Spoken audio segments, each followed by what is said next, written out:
Halo, shalom, selamat bertemu lagi kekasih-kekasih Kristus, gracious people. Kita bertemu lagi ya dalam pertemuan kita. Kita sampai nih di bagian terakhir belajar tentang seorang perwira ini. Kita mau belajar dan ini bagian terakhir, lesson 3. Saya beri judulnya itu iman perwira, dalam kurungnya itu faith mentality atau mentalitas iman.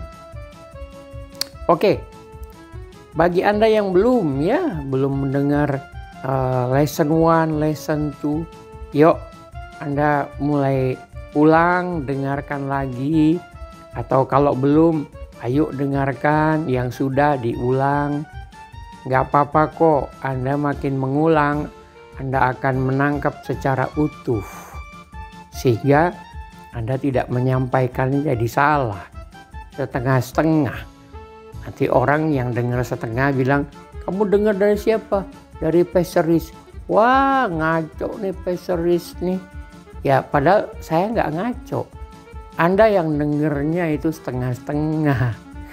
Jadi ya dengarkan lesson 1, lesson 2 baru lanjut dengan lesson 3. Nah, kalau mau lebih lengkap langsung dengerin dari 1 sampai 3 langsung sambung.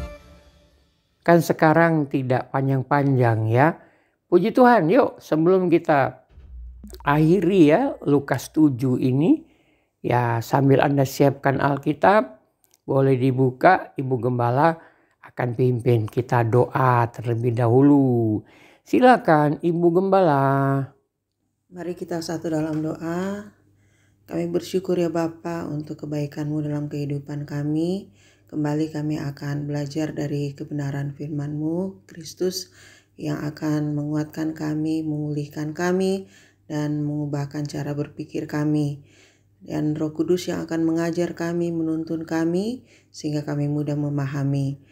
Diberkati juga Pastor Rich yang akan membawakan sharing, diberikan pewahyuan yang baru, Roh Kudus yang menuntun.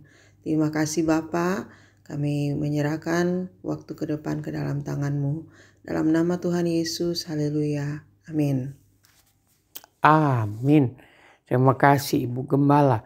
Oke, di bagian terakhir ini saya mau menunjukkan kepada Anda bahwa Matius 8 tentang perwira ini, Yohanes 4 bagian terakhir tentang perwira ini juga yang mujizat kedua, kemudian Lukas 7. Ada yang bisa kita bilang di dalam Alkitab ini kalau kita mau belajar tentang iman dalam cerita ini ditunjukkan.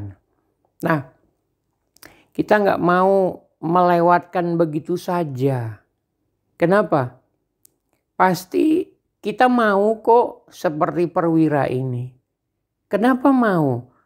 Ya kalau Anda perhatikan ya di Lukas 7, di ayat 9, di Matius 8 itu juga ada. Tapi di Yohanes 4 itu kata-kata Yesus itu tidak ada. Kata-kata yang mana Pastor Rich? Kata-kata ini Yesus sendiri yang ngomong loh. Dia katakan begini, mendengar perkataan perwira itu, Yesus terheran-heran bahwa imannya besar. Bahkan Yesus tidak menjumpainya di antara orang Israel. Nah, jadi kalau Anda mau belajar mengimani itu gimana sih? Kita orang Kristen kan selalu bilang, pokoknya beriman saja, percaya saja. Nah, kita mau percayanya itu ya di lesson 2 saya sudah membandingkan ya, kita sudah belajar. Ada Nikodemus, Rabi dan ada perwira ini. Peristiwa yang mereka hadapi itu sama. Mereka mengetahui hal yang sama juga. Tetapi perwira ini mendapat pujian. Kalau saya bisa katakan pujian, ini pujian Tuhan loh. Ya, kita sama-sama sepakat. Yesus adalah Tuhan kan. Dia sampai terheran-heran loh. Terheran apa? Perbuatan perwira ini. Enggak, perwira ini enggak buat apa-apa. Oh, dia bantu bangun gereja, Pastor Reed. Enggak. Karena kita tahu peristiwa ini sama dan diceritakan oleh 3 orang yang berbeda. Roh Kudus mengizinkan itu untuk kita mendapatkan kelengkapan untuk memahami. Saya katakan, dalam Matius 8 dikatakan aku akan datang. Bukan karena dia membantu membangun rumah ibadah Yahudi yang ditulis, dicatat di Lukas 7. Tidak. Yesus memang akan datang kok. Untuk setiap kebutuhan Yesus itu mau datang bagi manusia. Itu pesannya bagi kita. Itulah Tuhan kita. Mau datang menolong kita, membantu kita, menyelamatkan kita. Juru selamat bukan hanya untuk kehidupan kekal saja. Tetapi kita masih hidup di dunia. Dalam Yohanes 17 Anda baca deh. Yesus berdoa itu untuk apa? Untuk kita yang masih hidup di dunia. Kalau kita percaya Yesus terus kita mati, ada di sorga, selesai. Tapi Yesus tahu kok, manusia akan mengalami kehidupan setelah dia percaya kepada dirinya. Dan dia berdoa supaya kita dijaga. Bapa yang menjaga kita. Nah, kita kemarin sudah membandingkan.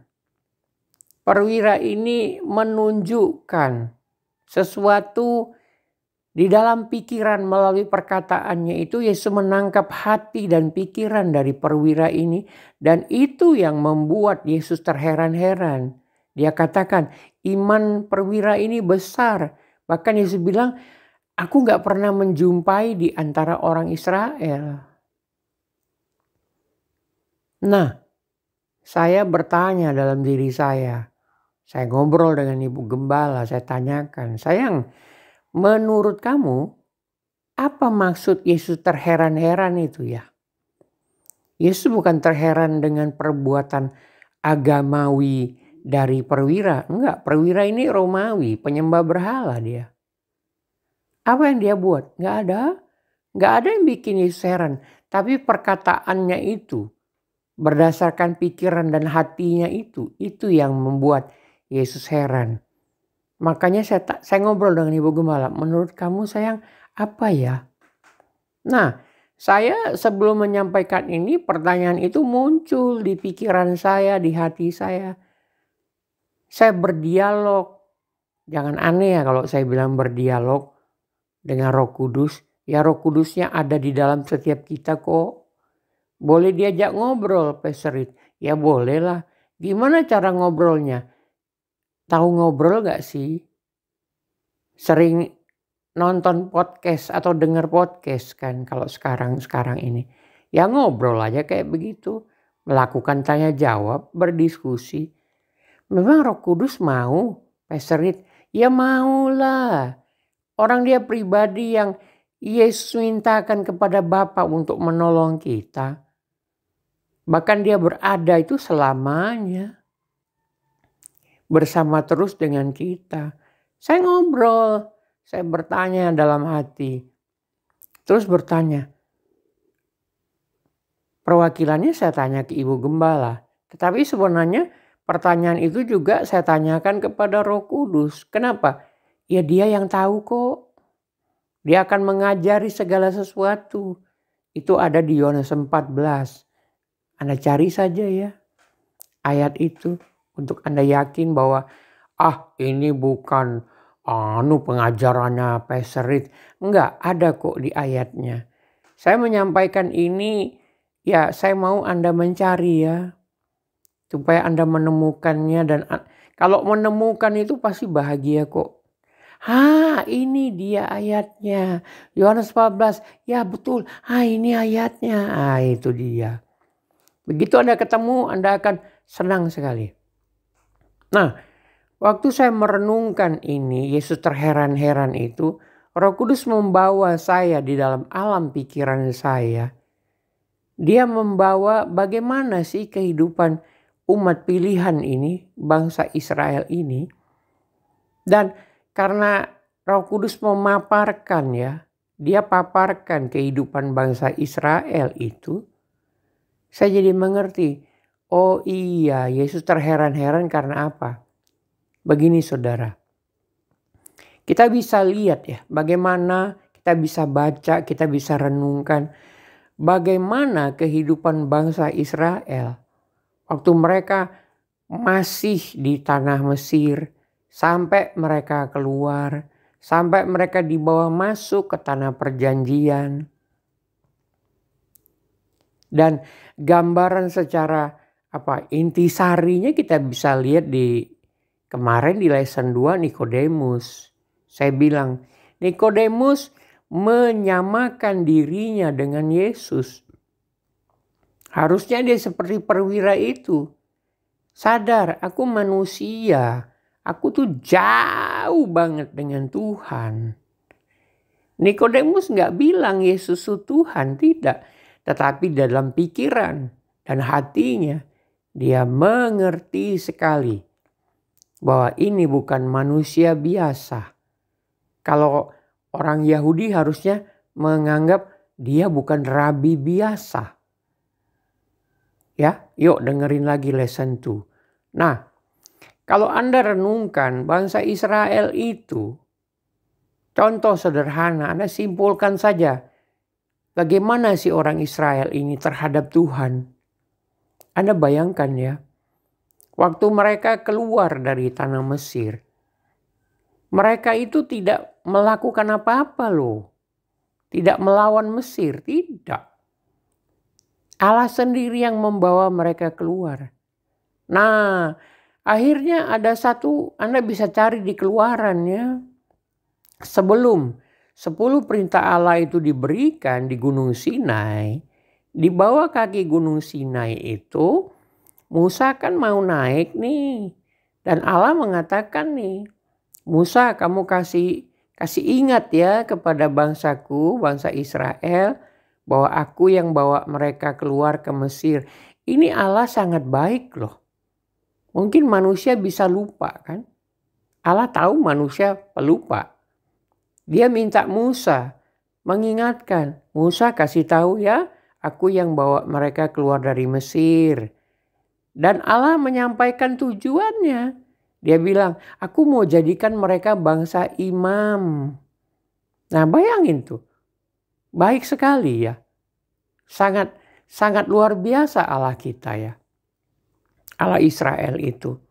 Tapi apa balasan dari bangsa Israel? Diingatkan mungkin mereka lupa. Dikasih tahu tujuan Allah bagi mereka.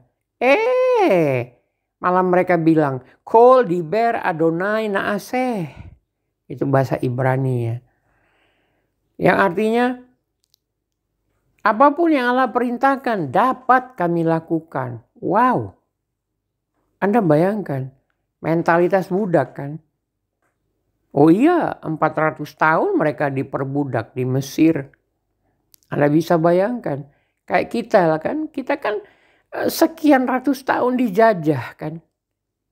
Mentalitas kita apa? Mentalitas kita jajahan. Mentalitas kita itu perlu waktu untuk berubah. 350 tahun itu Belanda loh. 3,5 tahun Jepang loh. Anda bayangkan ya. Generasi-generasi yang lahir itu mewarisi budaya dijajah, diperintah, dibedakan, dipecah belah, takut. Sama seperti bangsa kita. Mereka juga 400 tahun loh di Mesir itu. Dan Allah tahu itu dan Allah ingatkan. Dan Allah beritahu tujuannya. Bahkan di Keluaran Anda akan temukan sebelum ada tulah-tulah itu bagi Mesir, Allah minta Musa mengatakan kepada Firaun bahwa bangsa Israel yang ada di dalam jajahan Mesir ini, perbudakan Mesir ini, Allah katakan mereka itu anak-anakku. Anda cari ya, nanti Anda akan temukan. Nah, mentalitas seperti itu terbawa terus sampai masa Yesus masih ada dan hidup di muka bumi. Intisarinya kita bisa lihat dari sikap Nikodemus kan. Sulit sekali dia memandang bahwa Yesus ini utusan Allah, dia tahu. Tapi sulit sekali dia menaruh posisi Yesus itu tinggi. Punya otoritas. Dan tidak akan semena-mena. Anda baca saja di Perjanjian Lama. Apakah Allah semena-mena? Tidak. Ada hukuman? Ada. Kita bisa bilang sekarang itulah pendisiplinan sebagai kita sekarang kita belajar.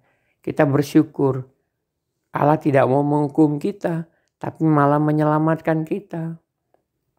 Nah, mentalitas yang Yesus puji ini, dia bandingkan dengan seorang Romawi yang tidak belajar tentang bagaimana Tuhan. Perwira rohani belajar dewa-dewa. Sementara Nikodemus belajar dari kecil, belajar kitab-kitab para nabi, belajar semua sejarah bangsa dirinya, bangsa Israel. Tapi dia nggak belajar bahwa ada Tuhan yang berkuasa atas mereka, yang menolong, membantu, dan segala sesuatu. Bahkan sekarang pun sedikit saya cuplikkan, kalau Anda yang mau belajar, Anda kalau mau tahu keadaan sekarang dunia ini, coba Anda baca deh Yeskiel 38 dan 39. Coba baca ya Bapak Ibu, supaya Anda nggak ngeri lagi. Anda sudah dengar kan? Sekian banyak akan menyerang Israel. Oh iya, di Alkitab sudah ditulis. Jadi bagaimana Pastor? Ya saya cuma mau bilang, perang pasti ada, terserahlah namanya. Mau perang dunia ketiga, terserahlah, perang dunia kedua plus, terserah deh. Intinya akan ada perang. Perang yang bagaimana Pastor? Ya perang gede. Karena begitu banyak bangsa-bangsa di dunia akan digerakkan oleh Iran, oleh Ethiopia, Libya, Suria. Itu akan berkumpul, digerakkan, komandonya tuh Iran dengan Rusia. Ya, sekarang Rusia itu sudah menyetok pesawat-pesawat tempur dari Rusia itu ke Iran. Pesawat angkut yang paling besar punya Rusia sudah landing di Iran. Amerika sudah kirim pesawat-pesawatnya juga ke Israel. Tapi kalau Anda mau tahu apa yang akan terjadi, baca ya Yeskiel 38-39. Akan ada perang. Dan Israel gak lakukan apa-apa. Allah yang berperang. Israel nanti kerjaannya cuma 7 bulan tuh ngumpulin mayat. Karena bertumpuk-tumpuk. Cerita itu dipelajari oleh Nikodemus. Dia belajar bagaimana bangsanya itu dijaga oleh Allah. Bagaimana bangsanya itu dibela. Bagaimana bangsa itu mengalami pendidikan. Tetapi begitu Yesus ada, dia tidak menemui atau menjumpai iman yang besar di dalam Nikodemus. Tapi malah dia menjumpai, atau dalam bahasa terjemahan bahasa Indonesia yang lain dibilang bukan cuma menjumpai tapi menemukan. Dia nggak menemukan iman besar itu di Nikodemus yang punya catatan sejarah cukup panjang dan dipelajari dari usia belasan tahun. Perwira ini nggak punya, Niko punya. Kita makanya sekarang ini kita lihat terlalu banyak orang-orang yang tidak belajar sejarah kan. Tidak mau mengingat sejarah. Proklamator kita bilang, pidatonya tuh dia beri judul Jas Merah. Jangan sekali-kali melupakan sejarah. Nah bangsa kita, para pemimpin-pemimpinnya sudah melupakan sejarah.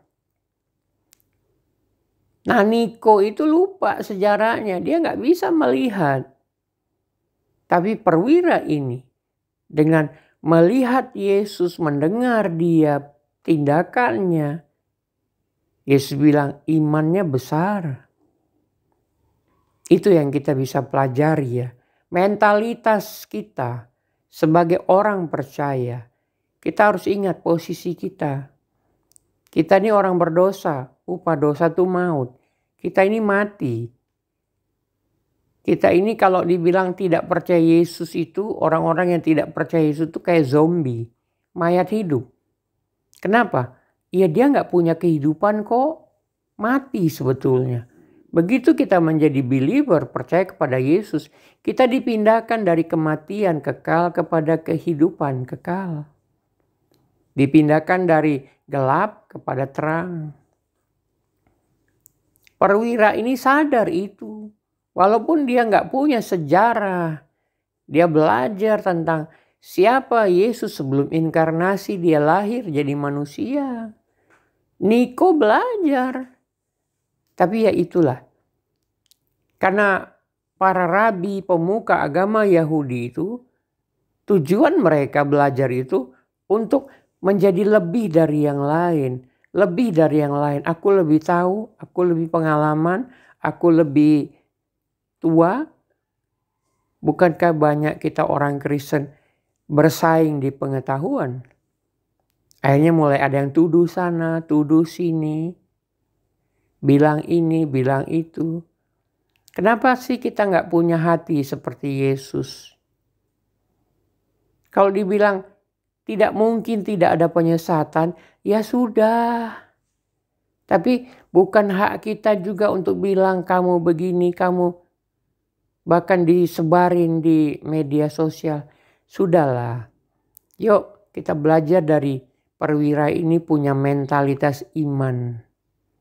Saya ragukan Anda yang belajar banyak sampai mengenal seluk-beluk Yesus, bahasa asli, menyebutnya bagaimana. Saya nggak percaya dalam kehidupanmu engkau percaya kepada Yesus. Nanti ya saya akan sedikit enlightenment lah untuk hal itu. Sedikit saya buka. 2045 itu Indonesia emas. Sadarkah? Adakah kontribusi gereja bagi Indonesia ini? Gak ada, yang ada kita keluh mengeluh kan. Padahal kita bukan disuruh keluh mengeluh. Tapi usahakan kesejahteraan. Nanti saya akan punya penyampaian juga. Temanya itu Indonesia emas nanti ya. Untuk jadi perenungan bagi kita. Kenapa korupsi gak pernah bisa berhenti di Indonesia? Iyalah dari dalam gereja sudah mulai korupsi. Bukankah kita susah bangun gedung gereja? Betul atau benar? Apa yang dilakukan oleh tim pembangunan gereja? Kalau nggak lobby sana, lobby sini, cari relasi sana, relasi sini, betul? Bukan lipat tangan berdoa minta kepada Bapa kita. Berapa banyak amplop yang harus Anda keluarkan untuk di IMB, untuk izin, untuk apa? Betul atau benar? Ya, kalau gereja saja sudah membiasakan suap, apalagi orang yang belum percaya Yesus. Bagaimana? Anda yang mengurus izin IMB, mengurus izin pendirian yayasan, pendirian lembaga pendidikan, sekolah atau apapun. Coba tanyakan dalam dirimu, apakah timmu mengadakan gerilya untuk memberi amplop? Nah, pelajaran bagi kita. Yuk kita mulai belajar nih dari perwira nih. Mentalitas iman kita itu ya. Kita harus tahu siapa Yesus kita kan. Mentalitas kita. Memposisikan siapa dia bagi saya. Aplikasikan belajar dari keseharian. Jadikan Yesus komandanmu, jadikan Yesus yang membawamu setiap hari. Bukan Anda yang tarik Yesus, tapi Yesus yang bawa dirimu, menggandeng tanganmu, mengarahkan dirimu melalui Roh Kudus. Itu baru benar. Oke deh, faith mentality, mentalitas iman. Saya sudah sampaikan dan ini bagian terakhir. Dan tolong ingat, Yesus masih terus mencari loh. Dia mau menemukan orang-orang yang beriman loh. Sampai kapan? Alkitab menunjukkan. Saya lupa di mana. Tapi Anda cari saja. Kata kuncinya begini. Apabila Anak Manusia datang, apakah dia menemukan iman di muka bumi? Nah, kalau apabila Anak Manusia datang, berarti itu end of the world. Second coming, penghakiman. Dia bertanya kan, apabila Anak Manusia datang, apakah aku menemukan iman di muka bumi? Berarti masih dicari enggak? Masih. Kita masih diberi kesempatan untuk sedikit punya contoh seperti perwira ini beriman. Oke? Jangan lupa sejarah kehidupanmu. Bagaimana Tuhan menjaga dirimu di tengah kehidupanmu masih bandel dan najis. Tralala, dia baik, dia panjang sabar. 2 Petrus 3 ayat 9. Itu hati Allah. Allah tidak mau manusia itu binasa. Tapi dia mau manusia itu punya kehidupan kekal. Allah tidak mau ada manusia yang binasa. Itulah kebaikan hati Allah. Itulah panjang sabar dari Allah kita. Haleluya. Saya amin sampai di sini. Tapi saya percaya Anda disembuhkan, Anda dipulihkan, Anda mendapat jalan keluar. Mari kita berdoa saudara. Bapa, kami bersyukur kembali kami melihat dan menemukan siapa Engkau Yesus. Bagaimana Engkau terhadap kami. Engkau Bapa yang baik banget bagi kami. Terima kasih. Diberkatilah setiap kami yang mendengar. Tidak ada yang terlewatkan dari berkat-berkat-Mu yang berlimpah. Kami akan terus ditolong. Roh Kudus akan memberi pencerahan dalam pikiran dan batin kami. Kami jalani hari ini bersama dengan Engkau Tuhan Yesus. Dalam nama Tuhan Yesus, segala anugerah kami terima. Ini doa kami, ini syukur kami. Dalam nama Tuhan Yesus kami berdoa. Amin. Puji Tuhan, saudara jangan lupa dukung pelayanan kami dengan cara berlangganan Jiakom Channel. Dan juga jangan lupa follow TikTok Rich Production. Dengan 2 cara itu Anda membantu kami, mendukung kami, membawa cerita tentang Yesus kepada lebih banyak orang. Oke. Amin. Puji Tuhan. Shalom semua. Kita ketemu lagi di kemudian hari. Oke, shalom.